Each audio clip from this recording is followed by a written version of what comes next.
Dia bilang bahwa bukan gunung yang kita taklukkan, tapi diri kita yang kita taklukkan. Ya itu benar adanya. Salah lo ngomong menaklukkan alam, menaklukkan gunung, salah. Tapi yang lo benar adalah menaklukkan diri lo. Itu gue selalu percaya Tuhan punya waktu yang tepat untuk kita.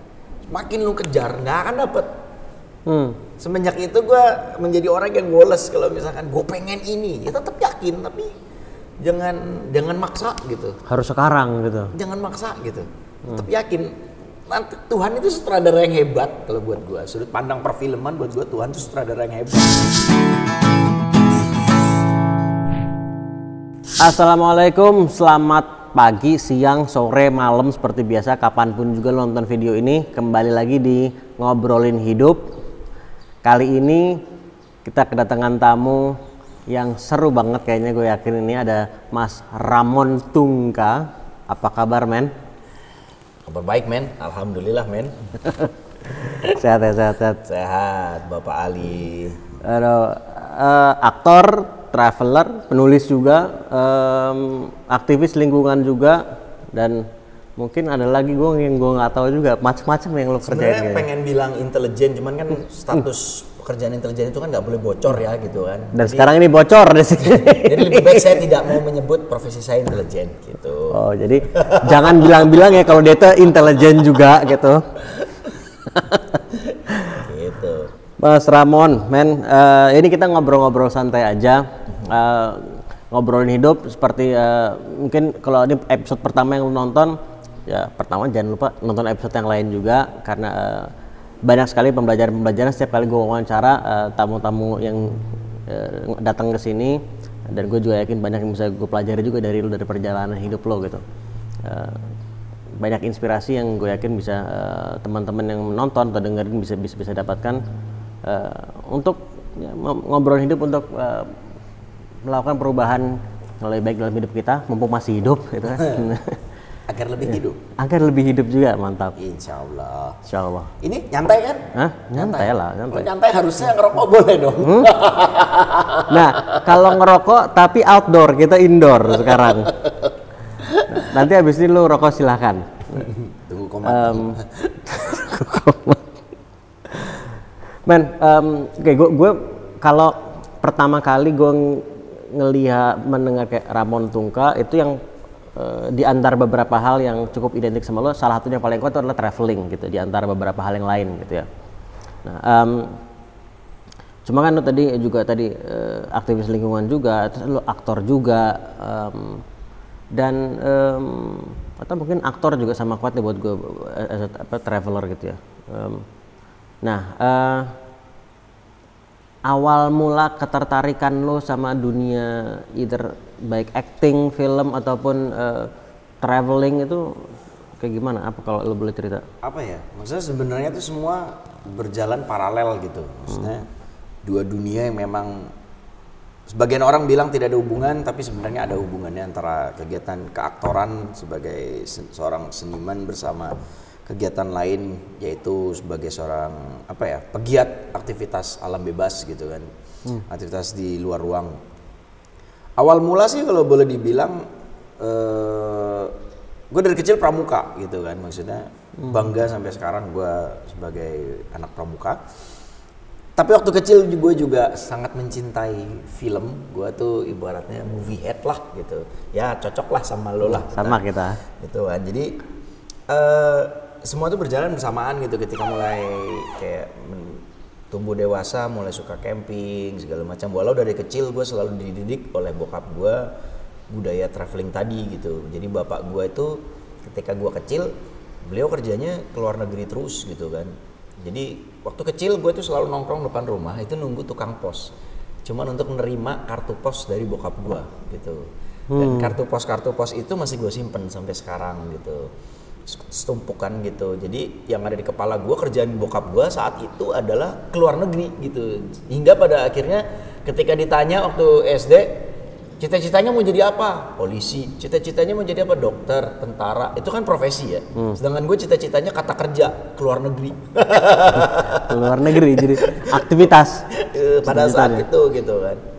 Akhirnya gue tumbuh anak pramuka, kemudian Sispala, siswa pecinta alam gitu kan.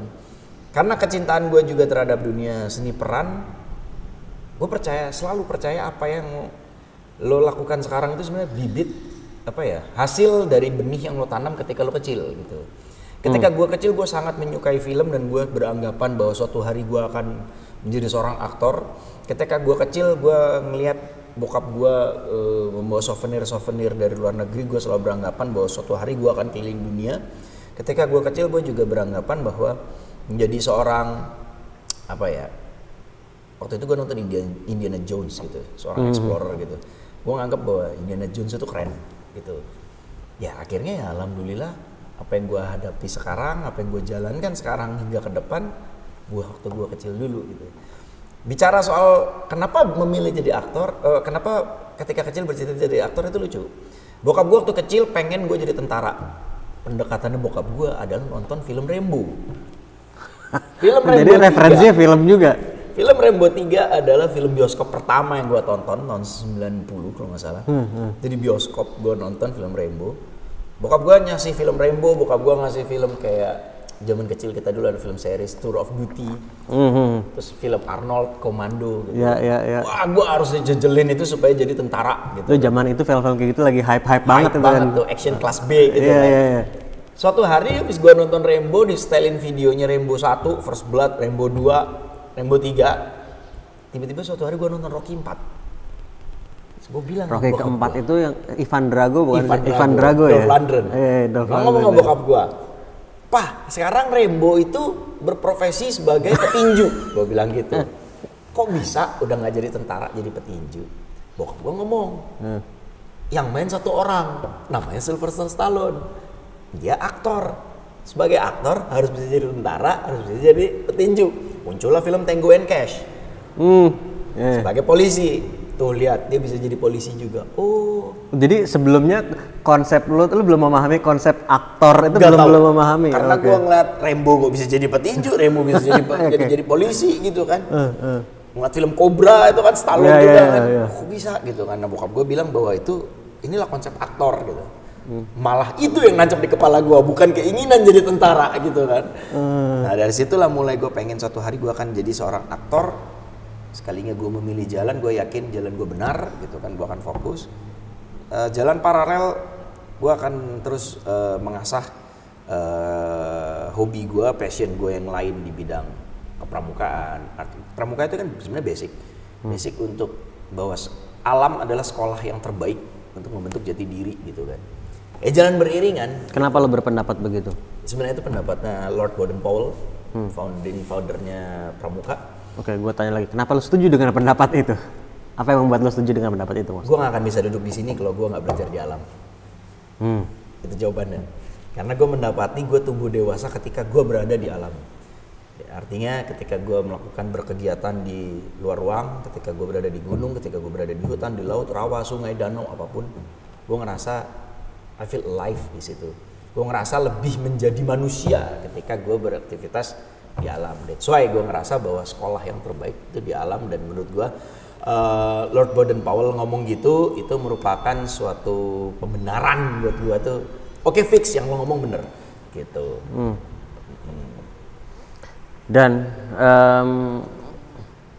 apa biasanya kalau lo flashback lagi ke saat lo masih atau kecil atau mulai remaja gitu di alam itu, lo bilang membentuk jati diri itu, pembelajaran apa men yang kalau lu flashback saat lu masih remaja itu awal-awal lu keluar atau ada berada di alam bebas gitu? Manusia pada dasarnya kodratnya butuh yang namanya kebutuhan primer, yaitu sandang, pangan, papan. Ketika lu berada di kolam apapun, di zona apapun, let's say kita bicara konteksnya alam, lu harus tetap memenuhi itu. Sandang, lu harus berpakaian yang proper sesuai kebutuhannya. Di hutan, di gunung dingin, maka penuhilah sandang lu, pakaian lu yang memang proper, ya kan? Lu mau nggak pakai baju, sok silahkan, tapi apakah lu kuat, gitu kan? Lebih kepada fungsional, sudut pandang fungsional. Kemudian papan, pangan. Ya ketika lu di hutan lu harus mencari makan. Kalau lu nggak mau mencari makan selama di medan tersebut, bawalah bekal. Artinya, bawa bekal dari rumah. memasaklah di situ. Ketika lu tidak ada, belanja dalam artian sudut pandangnya ya di hutan itu lu cari bahan makanan, sumber air lu belanja, dalam artian lu butuh air, papan, kita butuh shelter untuk berlindung. Di situ gue baru ngerasa oke, that's it, ini loh sebenarnya esensi menjadi manusia. Karena selama ini kalau misalnya kita tinggal di kota kan kita gampang, mau minum tinggal pesen, mau minum tinggal ke dapur. Tapi ketika lo dilepas di zona nyaman lo, keluar dari zona nyaman lo, apa ya namanya, keberadaan lo sebagai manusia ini harus lo penuhin gitu kan esensinya. Gitu. Makanya gue happy banget kalau misalkan gue dapat pekerjaan sedang berada di hutan, in the middle of uncertainty gitu. Itu poin di mana gue ngerasa I feel life gitu. Justru uncertainty, ketidakpastian itu yang membuat lo merasa lebih hidup. Zona nyaman. Malah kreativitas gue mati, malah kedewasaan gue tidak tumbuh ketika gue berada di zona nyaman. Lo tahu gue dulu kuliah di Surabaya kan, gitu. Kita sama-sama satu organisasi, hidup gue udah nyaman sebenarnya, sudah nyaman di Surabaya. Tapi gue memilih enggak, gue memilih untuk ke Jakarta. Mencoba peruntungan, ingin menjadi aktor, ingin menjadi orang. Ya udah, orang tua gue melepas. Ya udah kalau kamu berangkat, tapi nggak usah minta uang jajan lagi. Gitu kan. Ya udah, akhirnya gue terdidik. Itu kuliah ya, itu pas kuliah. Pas kuliah gue nggak nyelesain kuliah gue, ya udah gue terdidik seperti itu, Li. Nggak, dan itu nggak masalah. Kuliah nggak selesai gitu. Bokap gue cuma bilang, jalan apapun yang lo pilih, pastikan bahwa lo menjadi yang terbaik. Udah itu doang. Gitu. Pastikan bahwa lo fokus. Ya udah. Kemudian orang kan nggak tahu bahwa sebenarnya gue tuh berangkat kecintaan gue di alam sama kecintaan gue di seni peran bersamaan. Yang orang tahu kan gue nongolnya pop up-nya sebagai aktor dulu. Iya. Gitu kan. Sebenarnya kan tetap beriringan gitu. Subsidi silang lah bos. Ketika lo ngeliat gue di TV itu berarti gue lagi butuh duit untuk gue pergi kemana gitu kan. Karena yang satu lagi belum bisa menghasilkan.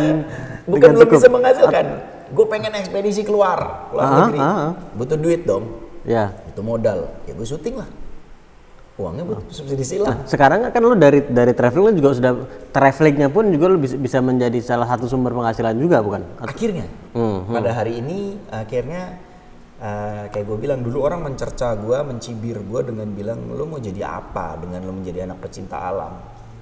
Tapi gue ngelakuin dengan sepenuh hati gue belajar bener-bener how to survive. Gue belajar bener-bener yang namanya sebuah perencanaan perjalanan segala macam, any kinds of segala macam kurikulum outdoor. Ya pada akhirnya itu semua yang membuat gue menjadi seorang profesional di bidang itu gitu. Bahkan gue bepergian aja gue dibayar gitu. Bahkan gue sering kali melatih gitu kan, dan gue dibayar untuk memberikan pelatihan gitu. Pelatihan apa biasanya? Macam-macam mengenai teknik bertahan hidup di hutan, teknik bertahan hidup di laut, gitu kan, di alam bebas, gitu kan, intinya tentang survival.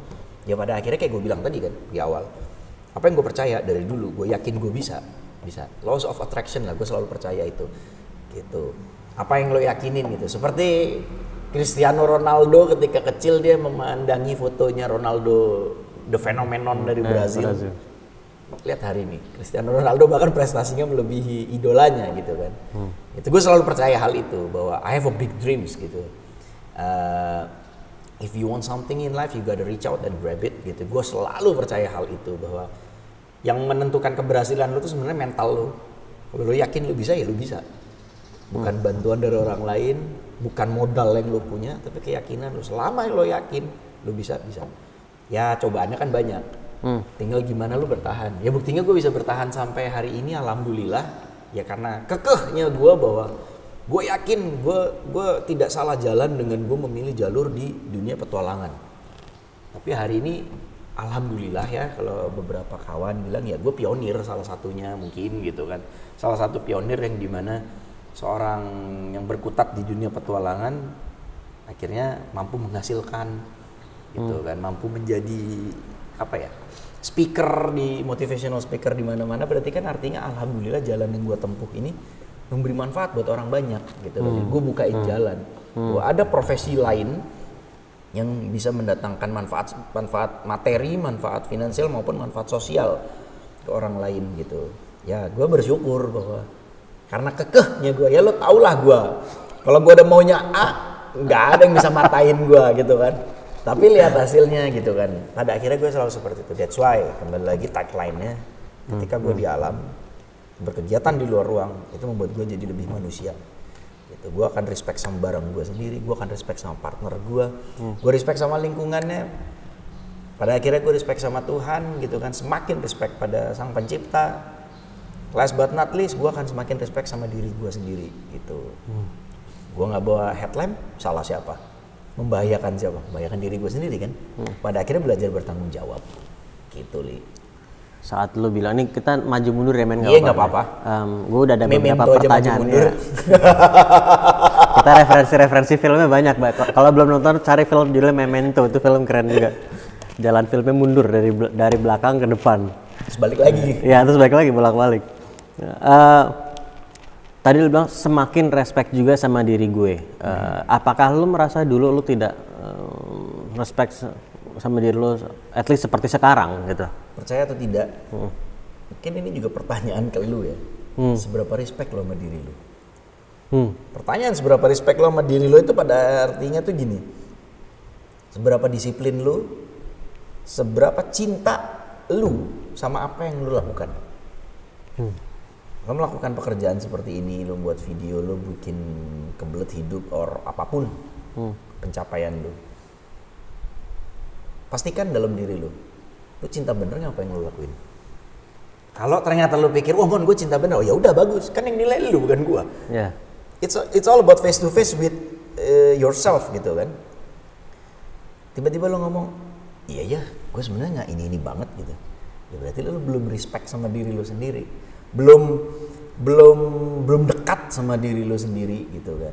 Lebih seperti itu sih, respect sama diri lo sendiri. Seberapa disiplin lo sama, artinya gini, kalau lo sayang, lo cinta sama apa yang lo lakukan, maka lo akan disiplin. Lo tahu hari ini akan syuting sama gua jam berapa gitu, dari malam lo udah nyiapin. Lo ada niat, ada yang namanya persiapan. Lo kontak kawan lo siapin lightingnya segala macam, lo siapin tempatnya. Nggak apa ya, kalau orang Jawa bilang tuh nggak aras-arasen gitu loh, nggak malas-malesan gitu kan. Lu niat gitu. Intinya seperti itu kalau gua gitu. Respect sama diri sendiri itu seperti itu. Lu bisa memenuhi keinginan diri lu nggak? Itu maksudnya. Dan tadi pertanyaan gua, lu apakah lu dulunya tidak serespect seperti sekarang sama diri lu tadi? Karena lu tadi bilang gua menjadi semakin respect, kayak apa? Pasti. Gitu, dulunya. Gua memilih pekerjaan mungkin yang dulu gua nggak suka, tapi gua jalanin demi uang.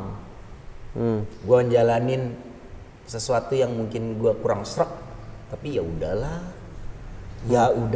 ya premisnya kebelet hidup lah, ya udahlah, gue jalanin karena kebutuhan ini, kebutuhan itu, kebutuhan ini. Sebenarnya kalau ditarik mundur, kebutuhan memang wajib lo penuhin, tapi pinter-pinternya lo bagi waktu, pinter-pinternya lo berstrategi, gitu kan. Tetap penuhi psikologis lo, dalam artian penuhi passion lo. Mungkin saat ini belum bisa menuhin passion setiap orang kebutuhan beda-beda ya. Tapi setidaknya respect sama diri lo sendiri itu, cintai diri lo. Lo melakukan pekerjaan yang lo nggak suka, tapi ketika lo stres lo masih bisa dengerin lagu yang lo suka kok. Lo bisa dengerin playlist lagu yang lo suka, nonton film yang lo suka gitu kan. Artinya lo sayang sama diri lo. Tapi once ketika lo udah ngelakuin pekerjaan yang lo nggak suka, ya udah setel aja playlist yang lo suka, apa, nggak mau, ya udah, gitu kan. You dig your own hole gitu kan, gitu.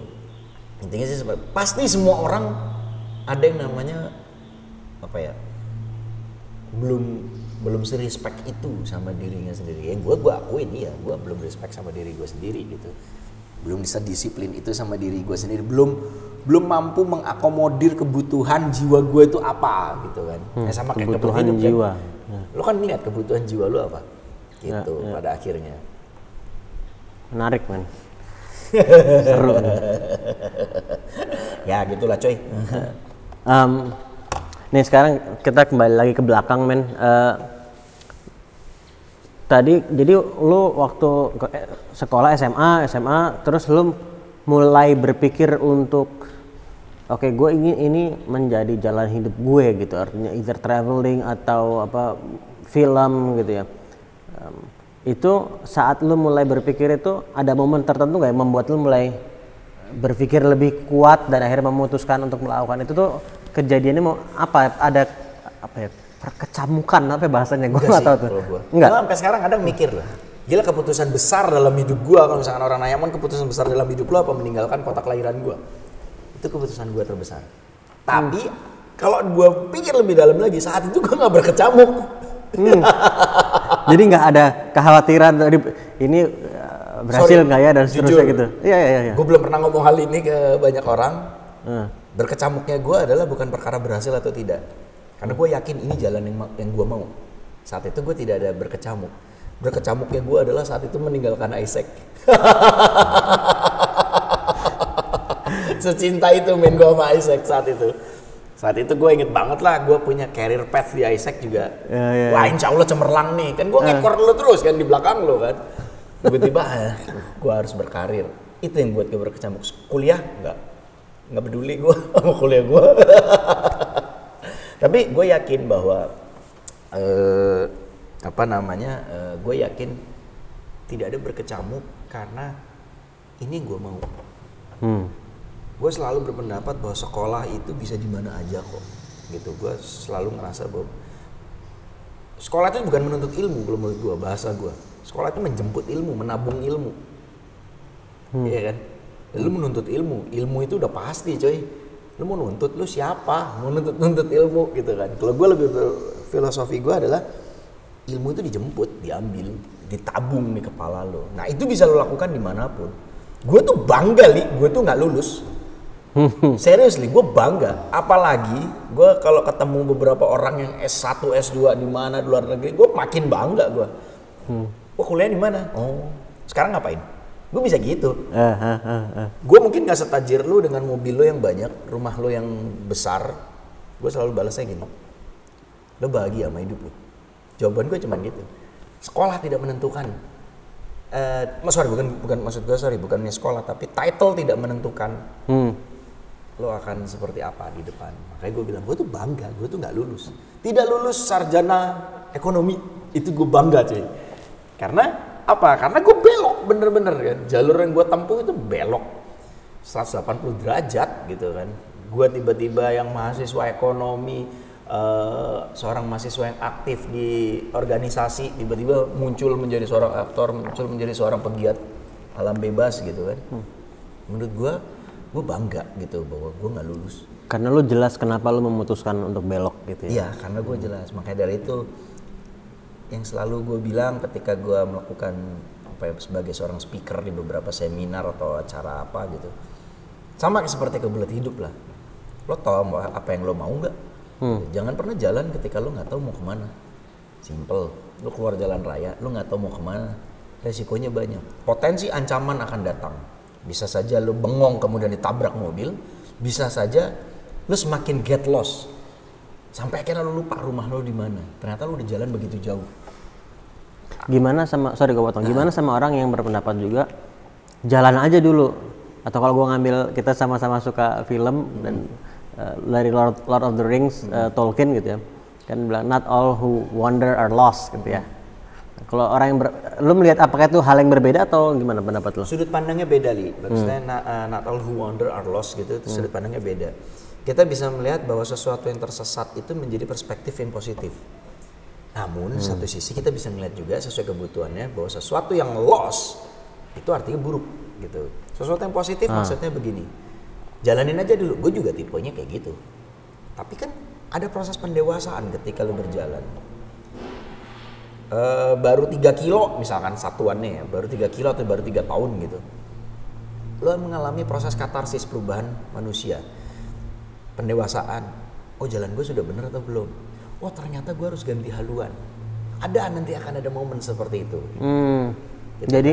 Jadi kalau correct me if I'm wrong, kalau jadi yang gue pahami dari apa yang lo sampaikan nih ya, tadi jangan memulai tanpa lo tahu mau kemana. Tapi kalau tadi yang memang sengaja untuk mengeksplor, jadi memang sudah ada niat untuk mengeksplor, maka eksplor aja meskipun lo belum tahu, tapi memang lo ingin mengeksplor dulu. Artinya kan lo udah tahu mau mengeksplor. Iya, jadi memang sudah ada tahu mau ngapainnya gitu ya. Gitu, udah tahu mau ngapainnya, jangan keluar nggak tahu mau ngapain. Iya, oke. Kita nggak tahu selama perjalanan itu lo ketemu sesuatu yang menambah ilmu lo misalkan. Ya kan, ketemu hal lain yang lo bisa mempertajam ilmu lo, kita nggak tahu. Tapi bisa juga tadi loss dalam sudut pandang buruk, tapi kalau di gua selalu loss itu buruk. Kalau di gua karena gue kebetulan berkutat di pekerjaan yang memang sakok ya, segala sesuatu harus terukur, dalam artian ketika berada di medan yang uncertainty, tadi gue bilang loss ya loss, don't you ever say let's get lost. Gue kalau udah punya partner yang ngomong let's get lost, lo aja berani lo ngomong gitu, lo nantangin Tuhan. Kasarannya kan seperti itu. Kalau gue sih nggak mau loss. Untuk nggak mau loss apa? Dibutuhkan perencanaan perjalanan, perencanaan ekspedisi. Gue selalu percaya keberhasilan suatu ekspedisi, keberhasilan suatu project, keberhasilan suatu mimpi itu 90% ditentukan dari persiapan lu, 10% itu eksekusinya. 90% dari persiapan, 10% eksekusi. Ternyata Cristiano Ronaldo melakukan hal yang sama. Ketika di latihan, dia gila-gilaan mainnya. Wah, separah itu. Ketika match day, dia mainnya nyantai, dia anggap itu mainan. Karena dia udah melakukan persiapan di sebelumnya gitu. Maka dari itu, kalau lo bilang loss, setidaknya lo tahu apa yang lo mau dan apa yang lo butuhkan. Kalau memang kebutuhannya memang harus loss, ya mau nggak mau. Iya. Gak apa-apa, karena gue mau nyari explore yang memang tidak, kita mencari elements of surprise misalnya. Yang belum kita temukan, belum kita ketahui gitu misalnya. Tapi kan tujuan lo jelas. Iya. Mengeksplor. Iya. Bukan lo tiba-tiba keluar rumah, jebret atau memutuskan karir keluar dari satu kantor A, mau kemana habis gitu? Gak tahu. Ya bumerang pada akhirnya. Gitu sih, Li. Ya. Nah lo, kalau gue inget nih, lo itu saat pertama kali lo keluar dari kuliah, dan itu lo pertama kali itu lo VJ MTV, ya kan? MTV VJ Hunt dulu kalau gue nggak salah kan? 2004. Wah, gila 16 tahun. Itu lo kan inginnya aktor gitu ya, meskipun gue bisa dari satu sisi gue sekarang melihat toh itu kemudian menjadi jalur karir lo menjadi aktor ya. Cuma saat lo memutuskan untuk oke, gue pengen ikutan MTV VJ Hunt, jadi VJ gitu, apakah lo memang sengaja ini sebagai batu pijakan gue atau sebenarnya itu bukan gimana? Karena itu kan beda sama acting gitu men. Sejujurnya presenting gitu. Gue tidak ikut. Pada saat itu gue tidak ikut kompetisi itu, tidak ikut acara seperti itu. Nggak sengaja gue dijebloskan untuk ikut. Nggak sengaja gue dijebloskan untuk ikut dan ternyata gue yang kepilih. Oke. Dijeblosin gimana tuh? Ya ketika itu dari Surabaya, seingat gue tidak ada hasil segala macam, kemudian sponsor. Kebetulan saat itu gue bekerja di salah satu radio yang sebagai salah satu sponsornya. Menawarkan gue lah sebagai anak baru, penyiar baru gitu. Ternyata ya udah. Lu sempat penyiar di radio juga ya? Cuma 3 bulan. Tujuan gue ikut sebagai penyiar saat itu gue masih aktif di kampus juga sebagai anak ISEC, sebagai apa segala. Makanya gue dengan bangga ngomong nih, IPK gue tuh 1,4. Bangga gue lihatnya gitu kan. Jadi gue kenapa ikut? Karena kan gue suka berteman ya, lo tau lah Li. Gue tuh suka meet up with strangers tuh gue suka gitu kan. Tujuan gue bekerja menjadi penyiar radio saat itu ya memperbanyak teman. Ternyata jalurnya menuju MTV. Terus ketika gue yang terpilih, gue saat itu yang kayak gue kan kagak bisa ngomong, gue nggak bisa ini. Yang ada di kepala gue udahlah nothing tulus, ya kan. Layar udah terkembang coy, udah berangkat aja lah. Tapi gue yakin di situ bahwa dengan gue masuk ini, walaupun gue tertatih-tatih atau berjuang, setidaknya membukakan jalan gue untuk menjadi seorang pemain film sebagai impian gue. Ya alhamdulillah banget, gue selalu bersyukur sampai hari ini. Jalan itu mudah. Sampai hari ini tuh Li, apa yang gue mau itu alhamdulillah. That's why gue selalu percaya Tuhan punya waktu yang tepat untuk kita. Makin lu kejar nggak akan dapet. Semenjak itu gue menjadi orang yang goals. Kalau misalkan gue pengen ini, ya tetap yakin, tapi jangan maksa gitu. Harus sekarang gitu. Jangan maksa gitu. Tetap yakin. Nanti Tuhan itu sutradara yang hebat kalau buat gue. Sudut pandang perfilman buat gue, Tuhan itu sutradara yang hebat. Lo masih scene segini lo mau ending gitu kan. Lo masih scene segini lo mau menang nanti gitu kan. Apa ya istilahnya? Tuhan tuh udah buat alur yang pas buat setiap manusia gitu kan. Makanya gue selalu percaya ya kalau nggak dapat ya udah, belum jodohnya. Gitu kan. Belum akhir film juga, belum akhir cerita gitu kan. Akhir cerita gitu kan. Mungkin menurut lo ini keberhasilan kalau lo mendapatkan satu posisi A atau suatu prestasi A buat lo. Tapi ternyata Tuhan punya pemikiran lain, ya kan? Punya rencana yang lain bahwa enggak Li, yang cocok buat lo keberhasilan itu nanti ketika lo berhasil mendapatkan P. Jauh banget tuh A sampai P.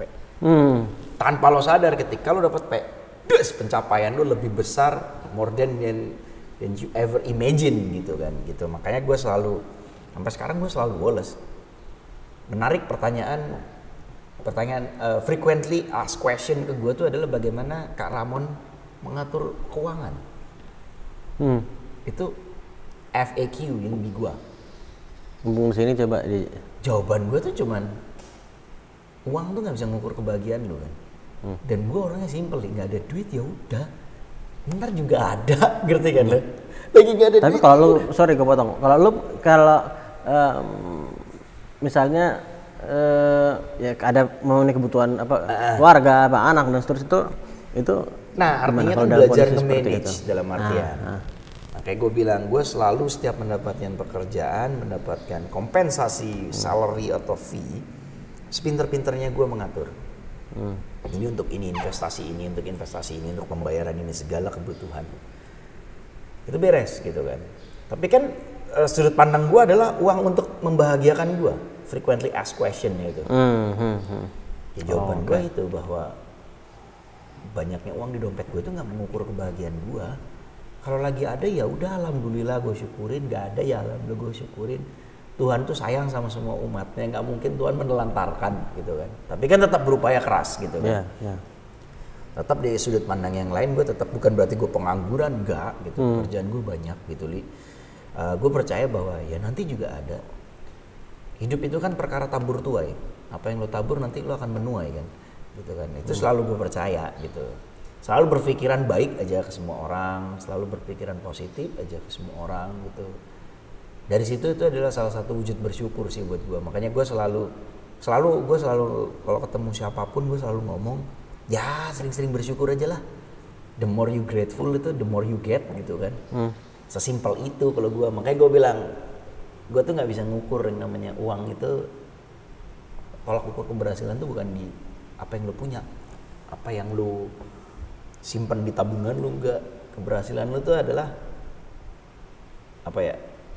Apa yang udah pernah lo kasih. Cita-cita gue tuh simple Li. Cita-cita gue simple. Ketika gue meninggal semua orang doain gue. Cita-cita gue sesimpel itu men. Ketika gue nggak ada semua orang ngedoain gue. Udah itu doang udah. Semua orang yang mendoakan gue walau gue udah nggak ada tapi orang masih ngerasa kayak, hah orangnya udah nggak ada ya. Padahal kayaknya masih ada gitu. Kayak lo contoh fenomena almarhum Krisya ketika beliau meninggal. Semua orang mendoakan hal baik gitu kan. Bahkan sampai hari ini lu masih sering denger karya-karyanya. Berapa persen dari kepala lu masih ngerasa bahwa beliau masih ada. Itu orang baik. Itu orang baik. Makanya gue bilang cita-cita gue sesimpel itu. Gue gak mau muluk-muluk, punya rumah di Paris, punya apartemen di Rue Cornambert di Paris gitu kan. Enggak gitu kan. Punya investasi di Dubai, enggak. Gue biasa aja gue. Gue pengen ketika tua gue di Jogja. Rumah kayu gitu, atau di Bandung atau di Bali rumah kayu, punya satu Land Rover, ngobrol sama petani-petani kanan kiri gua. Anak gua dateng, "Pak, mau naik gunung." Ya udah barang ada di belakang gitu kan. Sekarang kalau gue balik lagi nih men, tadi ini kan kita bicara udah mulai masuk soal traveling dan juga adventure, petualangan gitu ya. Kemudian mulai masuk soal film. Kalau kembali ke soal traveling dan adventure ini, itu saat lo memutuskan juga untuk menjadikan ini sebagai karir, tadinya kan lebih passion, hobi. Ya hobi, sedangkan karirnya lebih ke arah film gitu kan. Sekarang both. Sekarang dua-duanya. Nah itu momennya seperti apa saat itu mulai akhirnya menjadi karir juga gitu? Tawaran kah atau lo memutuskan something? Karena kan ini kecintaan gue ya pada passion gue pada dunia petualangan, berkegiatan di alam gitu kan. Pada akhirnya gue ngerasa bahwa mampu membedakan hanya sekedar traveling biasa sama melakukan kegiatan outdoor the real outdoor gitu kan. The real outdoor seperti apa? Mendaki gunung itu nggak semudah sesimpel pendaki-pendaki yang lain yang pada mendaki aja gitu. Ternyata ada pendidikannya. The more I know, the less I know. That's why gue bilang bahwa karena gue suka, akhirnya gue menempuh yang namanya jenjang gitu kan. Gue mencari sertifikat seperti itu gitu kan. Sertifikat apa untuk mendaki atau sertifikat apa nih? Sertifikat Sebagai pendaki itu apa? sertifikatnya tuh gini, sertifikat basic aja dulu, Mountain and Jungle Rescue gitu. Mountain and Jungle Rescue. Mountain and Jungle Survival gitu kan. Kemudian menempuh jenjang pendidikannya macam-macam. Apa pendidikan course-nya? Misalkan safety first aid gitu. Gue ngambil. Kemudian gue ngambil pula bagaimana kursus tentang navigasi, bagaimana membaca peta. Apakah selama ini lo bisa membaca peta? Google Map gua. Yang kita tahu peta itu selama ini hanya skala 1 banding berapa jarak sesungguhnya sama jarak di peta ketika pelajaran kita SD. Ternyata enggak gitu kan. Ada yang namanya koordinat. Apa kalau bisa baca titik koordinat gitu kan? Itu ternyata wow, buat gue tuh yang kayak wow, dan gue malah tertantang untuk terus mendalami hal tersebut. Dan itu ada pendidikannya untuk orang umum bisa join tuh di mana gitu men kayak gitu? Banyak, maksudnya kan ada beberapa organisasi gitu. Gue mengikuti salah satu organisasi gitu kan. Banyak kok di Indonesia gitu kan, sekolahnya gitu.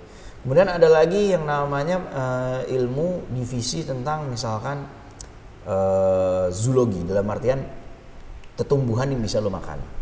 Mana yang mengandung racun, mana yang tidak. Seperti kasusnya Christopher McCandless or Alexander Supertramp di film Into the Wild. Ya, salah satu film favorit gue itu.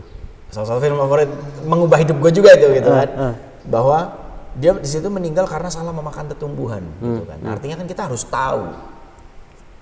Traveling nggak cuma sekedar traveling nggak cuma sekedar let's get lost. Akhirnya hingga pada fase di mana pendewasaan gue mendapati ilmu yang banyak. The more I see, the more gue mendalami itu ternyata the less I know gitu kan. The more you know, the less I know gitu kan hukumnya. Itu yang membuat gue menjadi lebih manusia. Gue melihat pelatih-pelatih gue di atas langit ada langit gitu. Itu membuat gue menjadi lebih disiplin, menjadi respect sama diri gue, respect sama yang lain. Membuat gue menjadi orang yang memang kesimpulannya ya hidup itu untuk belajar. Hidup itu menjadi siswa. Gitu kan, hidup itu di bumi ini lu menjadi siswa sampai lu bergelar ALM gitu kan. Apa tuh? Almarhum gitu kan. Oh, AL. Iya kan. Gitu. That's why fulfill your life gitu kan. Gitu. Makanya gue menempuh segala macam hal tersebut hingga akhirnya menjadi sesuatu yang menghasilkan. Gitu kan, Li, bahwa karena ya gue ngerasa bahwa gue sebagai manusia banyak yang kurang gitu. Gue harus belajar tentang gue memilih berkegiatan di alam. Gue harus penuhi bagaimana caranya tentang navigasi. Gue harus penuhi navigasi dan survival beda gitu. Ada lagi yang namanya paling utama, manajemen perjalanan. Itu beda lagi, perlengkapan dan perbekalan. Bedanya perlengkapan dan perbekalan tuh apa gitu? Apa? Perbekalan ada usianya. Ini perbekalan. Ada usianya kalau ada perbekalan. usianya. Baterai perbekalan. Perlengkapan tuh apa? Tenda, sarung tangan, tali, fly sheet, segala macam. Kemudian dipecah lagi. Mana individual goods gitu kan, mana yang memang perlengkapan pribadi, mana yang memang perlengkapan kelompok gitu ya. Diupayakan segimana mungkin lu lengkapi semua kebutuhan utama lu dari ujung rambut sampai ujung kaki gitu kan gitu. Dan itu kalau perjalanan gitu, misalnya lu kan perjalanan nggak sendiri gitu, artinya semua orang harus paham dulu sebelum berangkat gitu kan. Pernah nggak lu ngalamin kejadian saat ada yang ternyata nggak lengkap, atau lo sendiri mungkin ada yang kelupaan, dan terus itu kayak gimana kalau ada momen-momen kayak gitu, man? Ya resiko lo bawa headlamp tapi nggak bawa baterai, ya itu resiko lo. Intinya kan kita terdidik untuk segala sesuatu terukur, terdidik untuk jangan menyusahkan orang lain gitu kan. Maka penuhi semua kebutuhan itu, sifatnya primer semuanya. Even kos kaki, jangan salah, kos kaki itu sesuatu yang fatal. Ketika hujan, kos kaki lu basah dan lu nggak bawa backup, besok paginya lo harus pakai itu kos kaki basah. Yang ada psikologis lu nggak nyaman, dan kedua lu bisa masuk angin dengan kos kaki basah tersebut. That's why dibentukkan backup. Sama seperti hidup lu, you must have a backup plan gitu kan. Sama seperti ada seninya menata pakaian ketika kita sedang berada di zona hutan misalkan atau pendakian. Tata letak. Mana yang ditaruh paling atas? Obat-obatan, headlamp, dan raincoat. Itu harus berada di paling atas. Kita nggak tahu kapan hujan akan turun. Kita nggak tahu kapan kita sakit or kawan kita sakit. Kita nggak tahu tiba-tiba menjelang malam. Gitu kan. Wah ternyata detail cuy peraturan. Nah yang membedakan antara traveling sekedar traveling dengan kegiatan yang gue lakukan ini menempuh rimba, menempuh laut segala macam, kegiatan ekstrim lah boleh dibilang. Karena sebenarnya berkegiatan di luar ruang itu ada dua hal. Gue sering mengucapkan hal ini. Objective danger sama subjective danger. Objective danger dan subjective danger. Objective danger itu segala macam potensi bahaya di luar kuasa kita. Cuaca berubah, banjir bandang, satwa datang, gitu kan, gempa bumi atau apapun. Subjektif itu potensi bahaya yang ditimbulkan oleh dari diri kita sendiri. Lalai membawa perlengkapan, tubuh tidak prima, tidak fokus. Itu subjective danger gitu. Sama seperti hidup, lo harus punya your own subjective danger, your own objective danger. Dan how to prevent this. Sama seperti hidup gitu kan. Makanya gue bilang bedanya mengerucut pada akhirnya traveling dan berkegiatan adventure seperti ini. Ketika lo traveling, lo melakukan solo traveling sendirian sah. Karena lo berada di urban. Artinya lo berada di zona yang memang tidak mengundang dan mengandung bahaya gitu kan. Tapi ketika di kegiatan kayak gue gini gak bisa solo. Bodoh dan bohong namanya kalau lu bilang naik gunung sendiri. Bodoh dan bohong kalau lu bilang gue nyelam berapa meter dan gue sendiri, bohong. Ada pakemnya pak gitu kan. Masuk hutan harus berdua setidaknya, buddy system. Naik gunung setidaknya minimum berdua, menyelam harus berdua minimum, buddy system. Gue percaya lu percaya gue. Even ke toilet, ya di hutan gak ada toilet ya. Malam lu mau buang air gitu ya, lu harus bangunin gue. Mon, temenin gue ke toilet. Oke, walaupun gue lelah ya, gue ngantuk, lu harus bangunin gue, tampar gue untuk bangun. Cuman untuk nemenin lu, tanda kutip buang air besar. Dan gue harus ikhlas.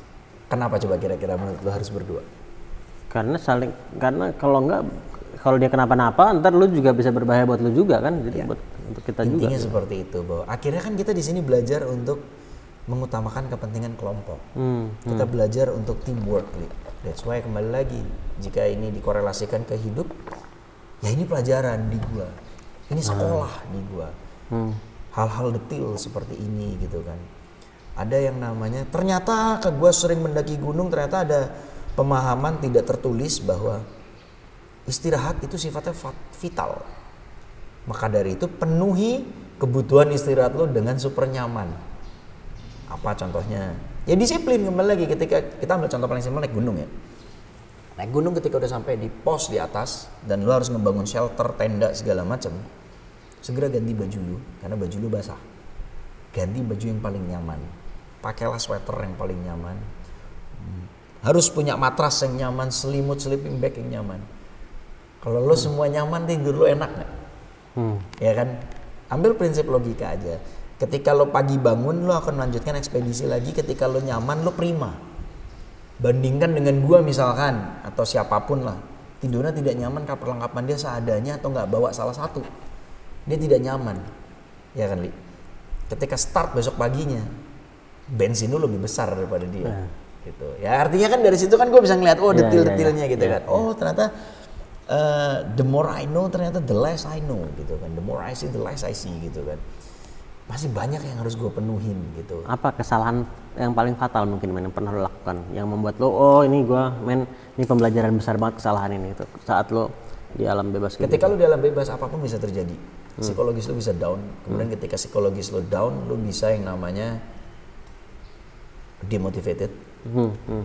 Menyalahkan segala apapun. Pasti pernah. Bohong kalau gue bilang gue nggak pernah. Gue pernah yang namanya tiba-tiba saking keselnya karena capek dan apalagi di ketinggian oksigen menurun, Ya gue menyalahkan ego gue kalah sama ego gue. Sering kalau dibilang, gue kalah sama ego gue sering. Tapi seringnya itu kan malah menjadi titik balik. Oh oke. I have to conquer my ego. Seperti ungkapannya Sir Edmund Hillary, orang Selandia Baru yang dinobatkan sebagai manusia pertama yang mendaki puncak Everest. Dia bilang bahwa bukan gunung yang kita taklukkan, tapi diri kita yang kita taklukkan. Ya itu benar adanya. Salah lo ngomong menaklukkan alam, yang menaklukkan gunung, salah. Tapi yang lo benar adalah menaklukkan diri lo. Lo ngelawan ego lo, gitu kan. Capek, aduh capek, gue pulang aja deh. Ya itu ego. Lo ngerjain sebuah project, aduh nggak goal nih. Udahlah gue pulang aja lah. Enggak. Tapi itu ego lo yang bicara. Kayak gue bilang, dari situ gue belajar bahwa korelasikannya dalam kehidupan sehari-hari gue, entah di dunia manapun gue bekerja ya, zona apapun. Ya ego kita yang in the end we're gonna face to face with ourselves gitu loh. Tentang ego kita gitu loh. Pada akhirnya itu udah ego lo yang lo hantam gitu. Men, tadi lu sempat bilang tadi pentingnya punya backup gitu kan, dan lu tadi bilang begitu juga dengan hidup, kita perlu punya backup plan juga gitu. Nah, di mana tadi lu juga bilang ya kalau lu tahu apa yang lu jalani gitu. Nah, gimana kalau misalnya ada yang tanya juga, atau gue tanya lah gitu. Nah tadi katanya kalau udah tahu jalani, udah jangan terus kalah atau karena takut terus jalan yang sebetulnya lu nggak suka gitu. Nah, tapi kan ini backup plan, kan lu bilang harus ada backup plan gitu. Ya nggak salah, maksudnya tetap harus punya backup plan gitu loh. Tapi setidaknya lu punya blueprint dulu. Lu mau kemana dalam hidup lu? Di umur 50 tahun lu mau kemana? Lu udah tahu nih pemetaan itu. Sama seperti navigasi. Lu mau ke titik ini, koordinatnya sekian, jangan sampai melenceng, ya kan? Tapi tiba-tiba di sana jeder. Kita harus menyeberangi sungai, tapi ternyata di momen tersebut cuaca yang tidak bisa dibaca menyebabkan air sungai itu deras, gitu kan? Apa yang lo lakuin? Backup plan-nya banyak opsi pilihannya. Tunggu dulu berhenti sampai debit airnya berkurang, or cari jalan lain, or membangun jembatan, ya kan? Or cuek aja hajar, gitu kan? Masing-masing butuh waktu dan proses yang berbeda dan dengan resiko berbeda gitu ya. Dengan resiko yang berbeda, makanya gue selalu bilang, ya gue bisa bilang jawab pertanyaan lo kayak gini ya karena gue belajar di alam gitu kan, bahwa ya itu tadi gitu kan, lo harus tahu blueprintnya ini mau kemana, backup plan lo apa. Kayak tadi filosofi yang gue bilang, bawa kaos kaki yang banyak, itu backup plan kan. Jangan sampai lo sakit gitu. Jadi kalau gue melihatnya juga nih, bukan backup plan dalam arti mengubah rencana, tapi backup plan dalam arti agar lu bisa terus menjalankan rencana lo gitu ya. Bisa jadi seperti itu. Kayak tadi gue bilang backup plan-nya mendaki gunung tujuannya apa sih? Bukan naik ke atas puncaknya. Puncak itu cuma bonus. Mendaki gunung tujuan utamanya adalah kembali pulang dengan selamat. Once kita naik, kita fokusnya adalah di gunung, puncak. Kemudian ketika lo ngerasa udah oke, gue udah memenuhi target. Ketika lo turun, lo nggak memantapkan target lo adalah pulang ke rumah, hilang fokus. Penyebabnya apa? Akibatnya apa ketika lo hilang fokus? Jalan lo miring-miring, lo nggak tahu ada potensi apa, resiko yang datang. Sering terjadinya kecelakaan di gunung. Kecelakaan di gunung sebagian besar disebabkan momennya adalah ketika si pendaki ini hendak turun, karena udah hilang fokus. Kan fokus utamanya naik. Wah, baru tahu. Gila, justru banyak kecelakaan saat turun. Makanya dari itu, you must set up the right goals, gitu kan. Navigate itu gitu. Setupnya apa naik gunung? Ya kembali pulang dengan selamat. Maka fokus lu rumah, gitu kan. Blueprintnya seperti itu. Lu mau kemana nih dalam hidup? Gue pengen menjadi seorang CEO perusahaan A, gitu. Ya lo harus tahu tujuannya ini gimana caranya. memulai bisnis dulu di luar sana sini kanan kiri hingga akhirnya dipanggil oleh kantor A, atau memulai dari bawah. Masing-masing punya cara. Tapi lo jelas, tujuan utama lo, blueprintnya adalah gue jadi CEO di perusahaan ini gitu. Ya sama kan, kurang lebih gitu. Bukan itu kantor yang lo taklukkan, tapi ego lo yang lo taklukkan gitu. Gue di sini tidak menggurui, tapi gue hanya meneruskan ilmu yang gue dapat gitu. Dan gue dapat ilmu, men. Kayak gitu. Ini mungkin bagian terakhir lah ya, bagian dari big part of the interview yang terakhir yang mau gue tanya adalah, lu kan juga sekarang aktivis lingkungan juga gitu, yang gue ketahui gitu ya. Dan ini bayangan gue sih mungkin erat kaitannya dengan lu sebagai petualang juga, sebagai adventurer juga. Tapi lu belakangan semakin vokal gitu. Atau mungkin emang udah vokal, gue aja nggak tahu, gue nggak tahu deh. Cuman at least semakin terdengar lah gitu. Apa yang sama pertanyaan sebelumnya juga, apa yang membuat lu semakin vokal dalam hal ini juga gitu? Simple aja sih, kayak tadi gue bilang, gue selalu basicnya adalah platformnya berawal dari ilmu kepramukaan. Kayak tadi gue bilang, alam adalah sekolah terbaik untuk membentuk jati diri. Hingga akhirnya pada mengerucut pada pemikiran bahwa alam sudah ikhlas ngasih ke kita. Udara yang lo hirup itu semua berasal dari pepohonan. Hutan itu bisa menjadi sumber pangan, bisa menjadi sumber obat-obatan, air dan udara yang baik. Mereka ikhlas gitu, pepohonan. Apa yang bisa lo kasih? Ini soal bumi kita bicara. Bumi yang kita hidupin sekarang ini sebenarnya kan sebenarnya kita ngutang, kita minjem untuk anak cucu kita nanti. Resource-nya gitu kan. Nah dari situ gue mulai berpikiran lah bahwa teknologi itu di berapa dekade lalu menolong manusia.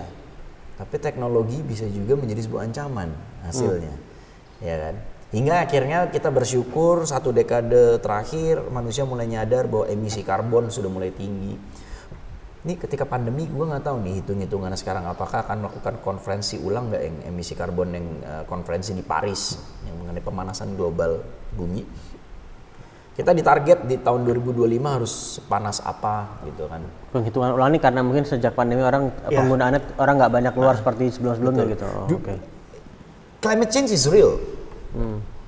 Dari semua, dan gue bisa bilang gini bukan cuma sekedar baca buku, bukan cuma sekedar baca berita.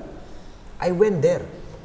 Gue mendatangi Afrika, gue mendatangi puncak Afrika di mana ketika salju di sana di puncak Uhuru Peak sudah tidak sebanyak dulu.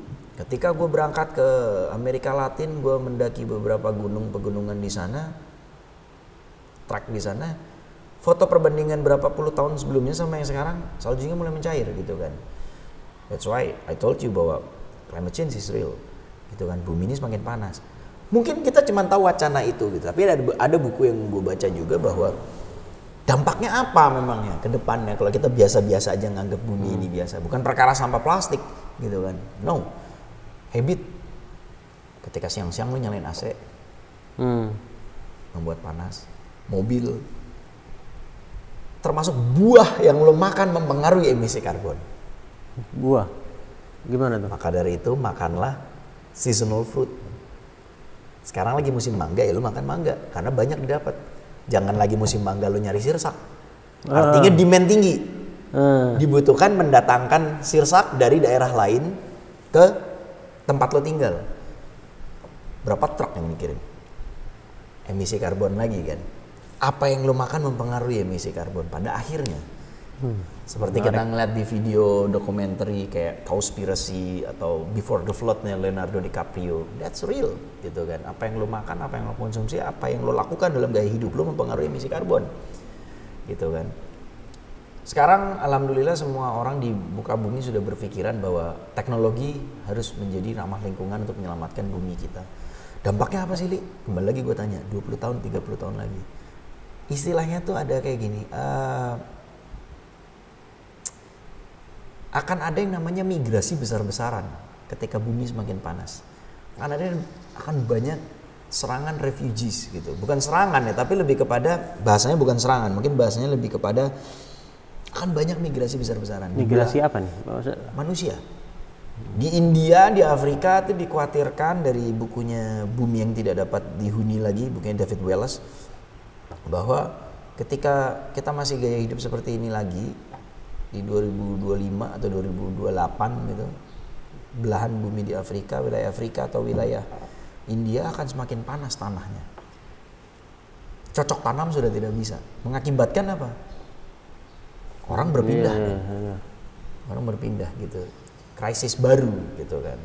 Tentang refugees tadi gitu kan. Kita tidak bilang bahwa refugees itu buruk ya gitu. Tapi dampaknya akan banyak. Hingga akhirnya kalau kata Obama di film Before the Flood-nya Leonardo DiCaprio, it's gonna be national security issues. Karena akan banyak perpindahan. Lo udah nggak mampu lagi hidup di belahan dunia ini karena tanahnya panas gitu. Ya mendasari itulah dari riset gue mendatangi tempat-tempat, akhirnya gue bisa melihat bahwa ya we have to create a positive changes gitu loh in your life. Sikat gigi, paling simpel aja lah, sikat gigi, air jangan terlalu banyak gitu. Demand, maksudnya gini, hutan di Indonesia, terutama kita bicara Indonesia ya, sudah mulai terkikis dengan ekspansinya palm oil, kelapa sawit. Kenapa? Karena demand yang tinggi akan produk-produk, boleh dibilang produk kecantikan atau produk apa yang mengandung, yang tidak ramah lingkungan. Tidak ramah lingkungan dalam artian apa? Mengandung kelapa sawit di dalamnya. Demand semakin tinggi, maka kebutuhan akan kelapa sawit lebih besar kan? Oh, artinya itu ketika dia mengandung kelapa sawit, artinya kebutuhan kelapa sawit menjadi tinggi, jadi hutannya menjadi semakin kena ekspansi itu. Fungsi hutan diganti menjadi perkebunan. Jadi bukan kelapa sawit yang bermasalah, tapi efek karena adanya tingginya permintaan kelapa sawit. Manusianya yang bermasalah. Manusia yang bermasalah. Karena demand yang tinggi, orang mementingkan keuntungan dalam jangka pendek. Maka hutannya dibabat. Gitu kan. Kembali ke ego lagi, kita udah bilang menaklukkan ego. Kelapa sawit tidak salah. Kebijakan yang mungkin baiknya, ayo sama-sama diperbaiki gimana. Simpelnya kalau gue sekarang udah mulai menggunakan organic shampoo, organic soap, segala macam. Karena selain lebih menyehatkan, gue membantu para pengrajinnya, petani lokalnya. Daripada gue bikin laku produk shampoo, mendingan gue bikin ngasih rezeki ke petani lokal kan.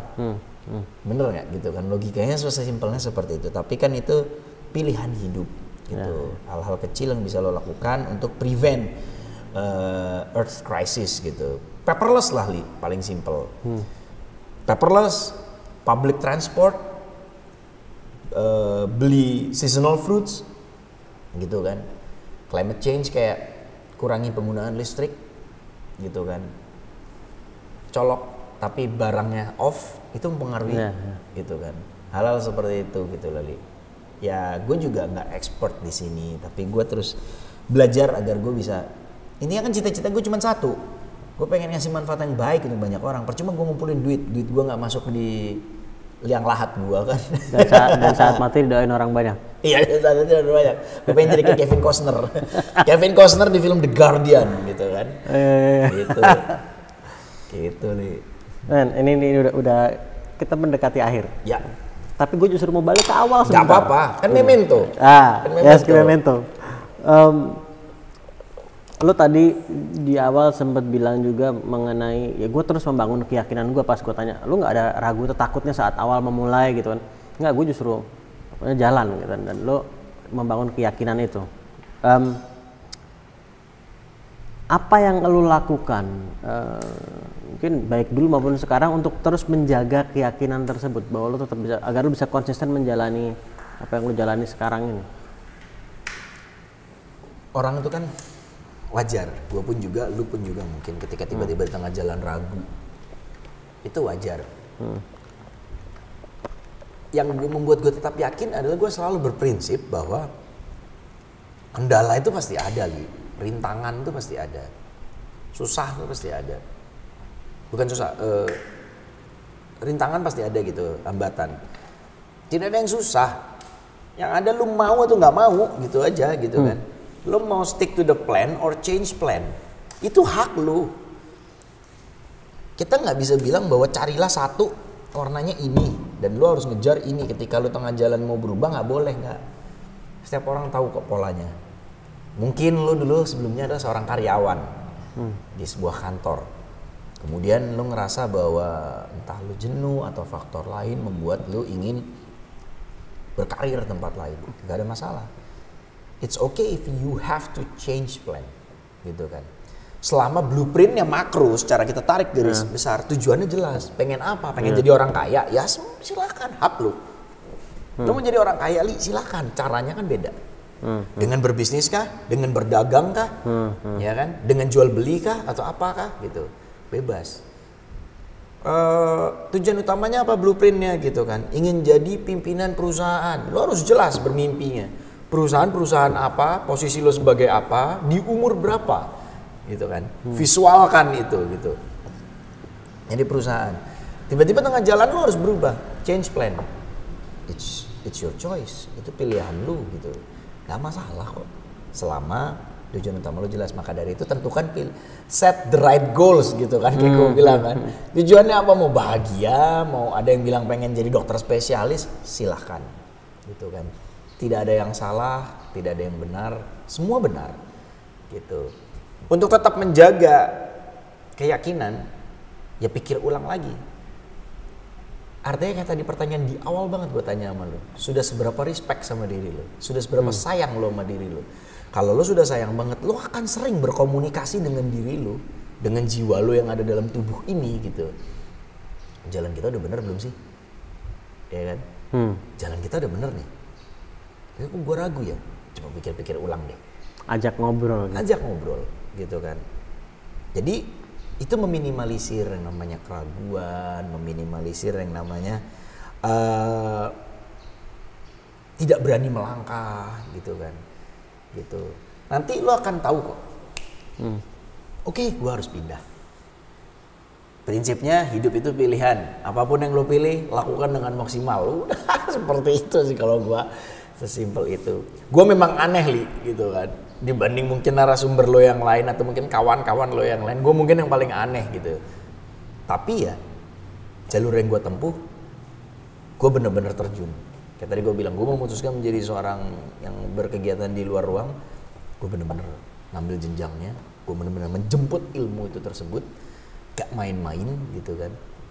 Gue dari rumah ke sini ke rumah lu aja, itu gue bawa yang namanya obat-obatan. Padahal rumah lu sama gue dekat. Iya. Yeah. Di tas gue ada obat-obatan, ada pisau lipat, ada tas belanja, ada perlengkapan makan, bahkan tempat sampah kecil yang diserut itu gue bawa, jas hujan gue bawa. Kita nggak tahu karena prinsip gue tetap berpikir bahwa hujan akan turun, gitu kan. Hal simple itu apa ya? Kadang manusia, ya gue pun juga masih belajar ya. Manusia itu nggak tahu apa yang lo pakai, apa yang dekat dengan lo itu sebenarnya itu bekal. Jam tangan. Jam tangan itu ada fungsinya. Krono, jam yang lo pakai itu ada fungsinya. Bagaimana menghitung stopwatch? Bagaimana menjadikan sebuah ini menjadi sebuah kompas? Gitu ya. Makanya gue bilang, tetap berpikir bahwa hujan akan turun. Di tas gue bawa minuman 1 liter air putih. Di tas gue bawa jas hujan. Di tas gue ada pisau lipat. Di tas gue ada perlengkapan makan, tas belanja segala macam. Apa ya? Pada akhirnya ya gue bilang, walaupun jalur gue aneh, tapi gue nggak mau nyusahin orang. Gue bawa sendiri gitu perlengkapan barang-barang gue ini gitu. Kalau gue kehujanan nih ada jaket hujan, gue mau makan nggak ada sendok, apalagi dengan era pandemi gini ya, segala sesuatu harus hygiene, gue bawa sendiri. Gitu kan, pisau lipat, powerbank ada 2 di tas gue. backup gitu kan. Obat-obatan gue lengkap di tas gue. Padahal perjalanannya singkat. Padahal rumah lo sama gue gak sampai 1 kilo cuy. Kayak gitu sih maksud gue. Kalau memang ada yang apa ya istilahnya ya, apa yang lo korek ke gue ini orang menjadikan ini sebuah pembelajaran, ya gue sangat bersyukur. Itu menurut gue apa ya, berarti ilmunya itu jalan terus gitu kan. Ilmunya jalan terus. Karir gue aneh gitu. Gue ngerjain apa aja, terutama banyak lebih ke berkegiatan di alam. Tapi ya seperti gue utarakan di awal, bahwa dengan berkegiatan di alam gue menjadi lebih manusia. Gue merasakan sensasi yang namanya feeling small in this huge planet, in this magnificent planet gitu kan. we are the citizen of planet. Gue merasakan sensasi itu, gue merasakan yang namanya apa ya, hingga pada akhirnya gue bisa bilang jangan pernah jadikan manusia dengan alam itu sebagai hubungan subjek dan objek. Manusia dengan hutan bukan subjek dan objek, tapi kita satu substansi kesatuan yang utuh. Alamnya, we are part of alam. So, saat kita menyakiti alam, kita menyakiti diri sendiri juga. Gitu. Rumah ini nggak akan eksis kalau nggak ada pemiliknya. Jadi, lu adalah bagian dari rumah ini. Benar kan? Iya, iya. Rumah ini nggak akan eksis kalau nggak ada pemiliknya. Sesimpel itu sih gitu. Kayak gue bilang, ya jalan tempuh hidup gue gini, kalau ada yang mau mengapresiasi ya alhamdulillah, yang menganggap ini ilmu alhamdulillah, apabila tidak cocok ya sudah, jangan diikutin gitu loh gitu. Tapi yang penting di gua temen harus banyak gitu kan, jalanin hidup happy aja gitu kan, woles aja gitu, keep calm and carry on gitu kan. Gitu. Men, dan kalau by the way menurut gue sih kalau dibilang aneh sih enggak, tapi gue dan kata yang mungkin gue gambarkan gunakan adalah otentik, bukan aneh tapi ya, otentik ya, dan genuine ya gitu kan, bebas kan, manusia kan artinya punya karakter masing-masing. Lu dengan karakter lu gitu kan, movie head selalu berkaos Metallica gitu kan, nah itu karakter lu gitu kan, otentik lu seperti itu gitu. Kembali lagi buat teman-teman yang mungkin menonton tayangan ini ya, sudah seberapa sayang lu sama diri lu, fungsinya kan apa, poinnya kan seperti itu gitu. Just be yourself gitu. Men, yang teringat saat ini, buku favorit dan film favorit apa? Gue yakin ada banyak, tapi yang teringat sekarang. Kalau film favorit sepanjang masa adalah Legends of the Fall. Legends of the Fall. Brad Pitt, Anthony Hopkins. Itu mempengaruhi hidup gue. Sosok Tristan Ludlow itu gue, gitu kan. Ya itu film favorit gue sampai hari ini gitu kan. Ya baru mengerucut film-film berikutnya kayak film-filmnya Christopher Nolan, Into the Wild gitu kan, Godfather gitu. Ya buku banyak ya, gue suka buku. Yang ada di kepala gue tadi tuh si David Wallace tadi, yang Bumi Tidak Dapat Dihuni, atau mungkin Collapse-nya Jared Diamond. Ada Jared Diamond, seorang explorer juga, dia juga jurnalis, dia juga menulis gitu kan. Itu terus si Sapiens. Itu kan tentang hubungan manusia gitu kan, eksistensi manusia, esensi manusia di planet ini dari awal seperti apa gitu kan. Itu sih paling yang ada terpop up di kepala gue, buku yang gue suka gitu. Mas Ramon Tungka, terima kasih banyak. Gue yang thank you, Li. Seriously gue terima kasih banyak lu udah mau bertamu ke sini, datang ke sini ngobrol-ngobrol, berbagi. Dan gue yakin buat semua yang nonton, buat semua yang dengerin juga banyak sekali manfaat yang bisa didapat dari perjalanan Ramon dan apa yang udah dia share juga. Thank you banget, men. Mungkin kalau buat yang nonton juga gue sorry ya apabila memang cara pengucapan gue terlalu saklek atau mungkin to the point gitu. Tapi ya inilah gue, tapi gue baik kok. Gue udah kenal dia lama, gue bersaksi bahwa dia adalah orang yang baik gitu. Gitu. Dan tadi lu bilang cara cita-cita lo ya, kalau lu udah nggak ada, orang mendoakan lo. Gitu kan? Iya. Dan insya Allah men, nggak cuma saat lu udah nggak ada, sekarang pun gue doain juga lo. Amin. Dan insya Allah semua juga ikut mendoakan juga. Semakin sukses, jaga kesehatan juga. Amin. Semakin menebar manfaat ke banyak orang. Amin. Dan sekali lagi terima kasih banyak udah nongkrong bareng di sini.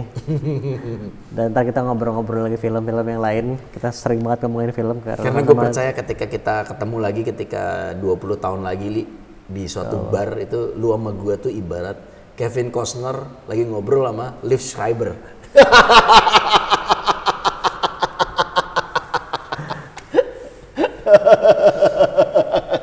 Interesting gitu. Gitu. Bro, thank you so much. Siap. Buat semua, thank you juga udah nonton. Bermanfaat. Kita ketemu lagi di episode selanjutnya. Thank you, man. Tetap tangguh kawan-kawan.